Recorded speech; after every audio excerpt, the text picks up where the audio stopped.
A week ago, last Sunday, it was Game 4 of the Eastern Conference semifinals with the Boston Celtics and the Cavs.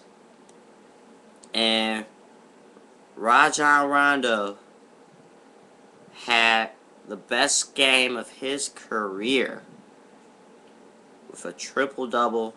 And the audio that you just heard was his behind-the-back pass on the fast break to Tony Allen from last Sunday's Game 4, at which point tied the series up at 2 games apiece, heading into Game 5. And now, that brings us to the Eastern Conference Finals. The Celtics, who started this season, they were, I believe, 25-3 to start the season. They had a lot of injury problems the rest of the way into the postseason. And many were like, the Celtics are done.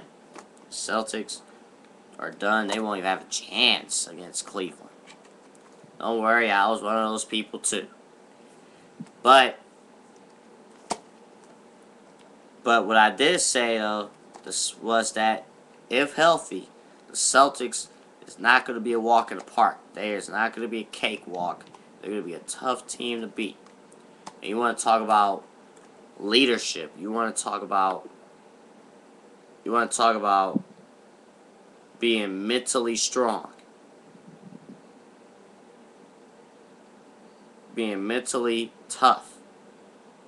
You have that in a team with Kevin Garnett and Paul Pierce and Rondo. And Rondo really hit the nail in the coffin. He said in an interview that he did during the game last Sunday, he said he always he was a 3-sport player. He played basketball, he played football, forgot what other sport.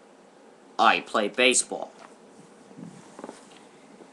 And those 3 sports, he have always had that star position. Basketball, he's the point guard. Football, is the quarterback.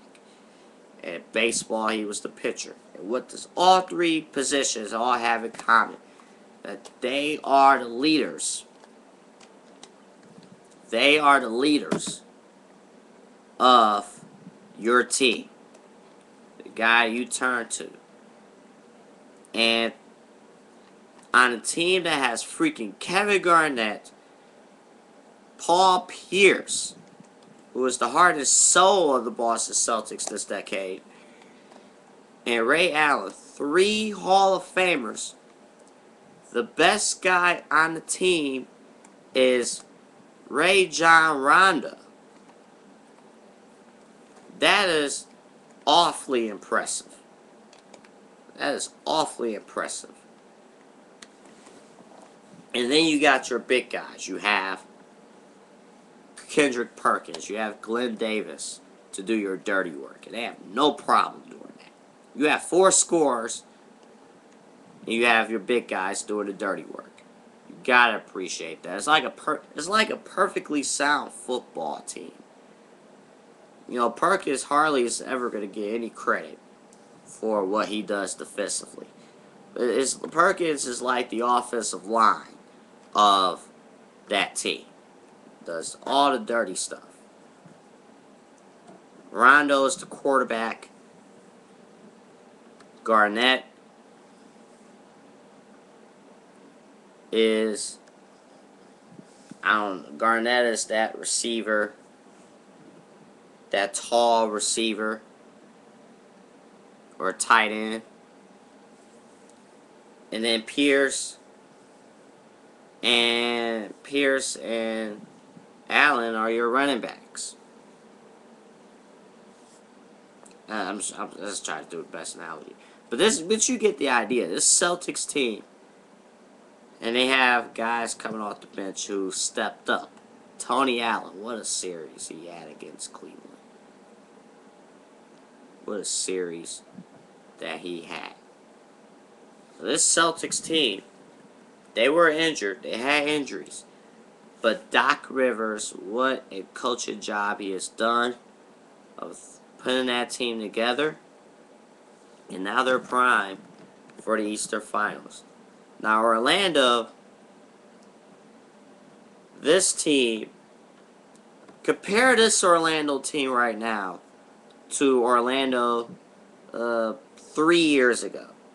3 years ago, they entered into playoffs as an 8 seed, swept by the Detroit Pistons with a rookie Dwight Howard. But now, you see in this team, last year, yes, it was great that they defeated the Cavs and went to the finals. But they understood this ain't good enough. This is not good enough. And when they brought in Vince Carter in the replacement of Turkoglu, it didn't look like at first it was going to work. Orlando looked worse than what they were before. But now,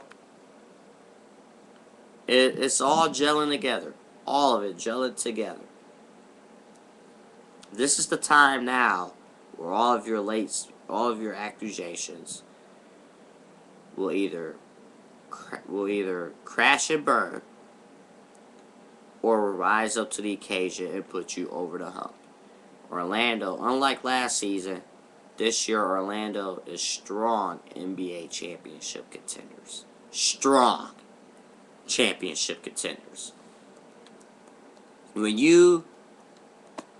They defeated soundly the Charlotte Bobcats in a sweep, which is what they should have done. And then they crushed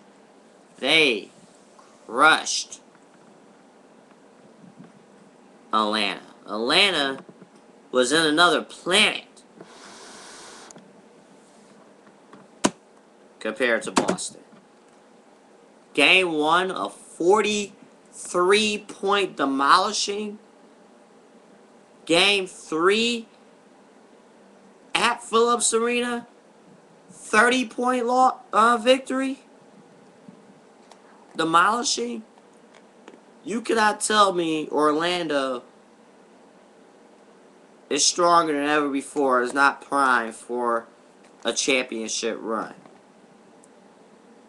However, and Stan Van Gundy, he has done an incredible coaching job. And he has actually proven how valuable he is. And this is coming, even when he was in Miami, he got robbed because he should have won a championship there. But he got screwed by Pat Riley, who saw that his team was successful again.